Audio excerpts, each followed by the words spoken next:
Ok, salut les gars et bienvenue sur Un jour, une faille, la chaîne qui vous dit tout sur la cybersécurité. Bon les gars, avant de commencer bien sûr, n'oubliez pas de vous abonner massivement à la chaîne, de cliquer sur la cloche de notification pour ne rien manquer des différentes vidéos. N'oubliez pas aussi de lâcher un pouce si la vidéo vous plaît, de laisser un commentaire de ce que vous pensez de la vidéo et de la chaîne aussi. Voilà. Ok, donc les gars, comme je l'ai dit dans ma vidéo précédente, cette vidéo là c'est une suite logique de la vidéo qui a été faite la semaine dernière.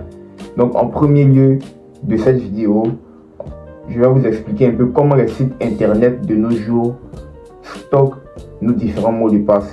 Ensuite, je vais vous présenter quelques variantes des mots de passe, quelques variantes plus avancées. Et enfin, je vais vous présenter un outil qui va nous permettre, qui va vous et moi nous permettre de générer des mots de passe ultra sécurisés avec une très grande entropie. Voilà, si vous vous rappelez bien, si vous ne savez pas ce que c'est que l'entropie, référez-vous à ma vidéo précédente, vous allez comprendre mieux ce que c'est que l'entropie. Voilà, donc restez jusqu'à la fin et surtout, on y va.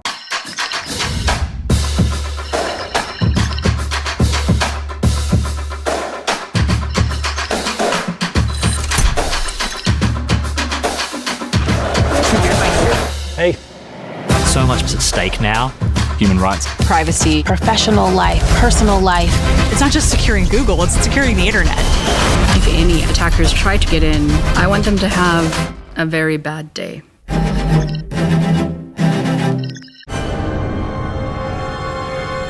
Parlons maintenant de ce qui se passe côté serveur. Quand tu crées un compte sur un site, ton mot de passe ne doit jamais être stocké en clair. Sinon, si la base de données est piratée, et ça arrive régulièrement, tous tes mots de passe sont exposés directement. La solution, c'est le hachage, une fonction mathématique à sens unique qui transforme ton mot de passe en une empreinte numérique. Quand tu te connectes, le serveur recalcule cette empreinte et la compare. Il n'a jamais besoin de connaître ton mot de passe original. Et pour éviter que deux personnes avec le même mot de passe aient la même empreinte, on ajoute un cell, une valeur aléatoire unique générée pour chaque utilisateur. Mot de passe plus cell A donne une empreinte totalement différente du mot de passe plus cell B. Le problème, des algorithmes comme MD5 ou SHA-256 ont été conçus pour être rapides. C'est parfait pour vérifier l'intégrité d'un fichier téléchargé. C'est catastrophique pour protéger des mots de passe parce qu'un attaquant peut tester des milliards de candidats par seconde. La fuite Adobe de 2013 illustre ça parfaitement. 153 millions de comptes compromis.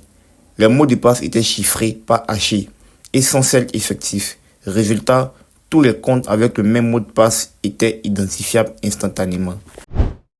Les bonnes pratiques actuelles utilisent des fonctions spécialement conçues pour être lentes et coûteuses en mémoire.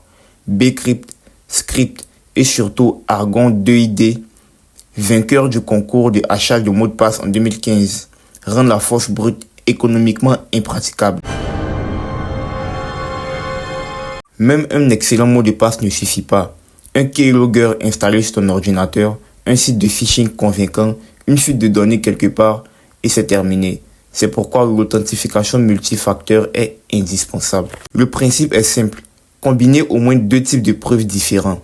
Ce que tu sais, ton mot de passe, ce que tu as, ton téléphone ou une clé USB, et ce que tu es, ton empreinte digitale ou ton visage.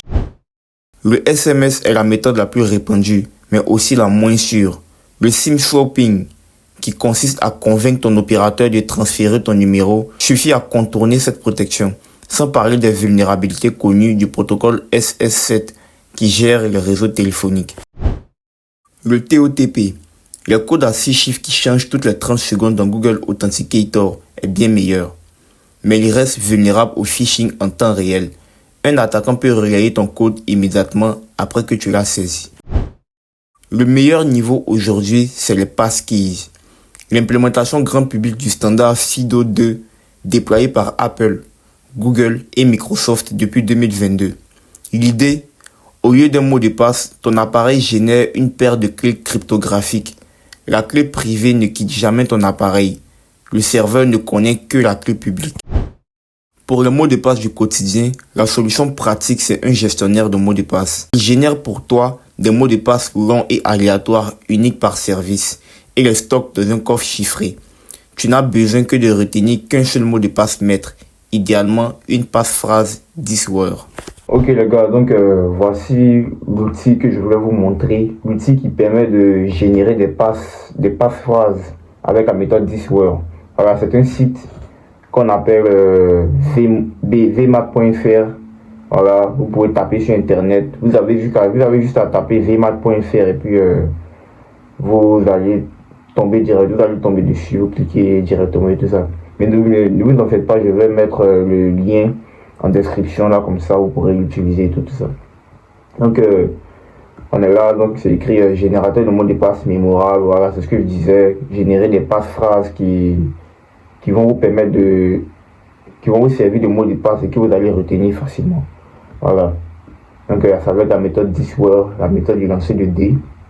Voilà, donc le but ici c'est de générer une suite de mots qui vont être mis ensemble pour former une phrase en fait. Une suite de mots qui seront mis ensemble pour former une phrase. Voilà. Donc c'est ce qu'on va faire ici. Donc si vous vous rappelez bien, j'avais dit que la méthode 10 words consiste à lancer, si je me rappelle bien, consiste à lancer 5 dés à 6 faces, bien sûr. Voilà, un dé à 6 faces consiste à lancer 5 dés à 6 faces. Voilà. Puis l'espace de probabilité c'était 7776 mots. 7776 mots. Donc c'est ce qu'on a ici déjà. Donc le site il est simple, vous venez, on choisit le nombre de mots qu'on veut. Voilà, on choisit le nombre de mots qu'on veut, on peut choisir jusqu'à 5 mots, 10 mots si on veut. Voilà, donc et puis ici on choisit le séparateur, soit des tirets, des points, des espaces, etc. Des underscores et tout ça.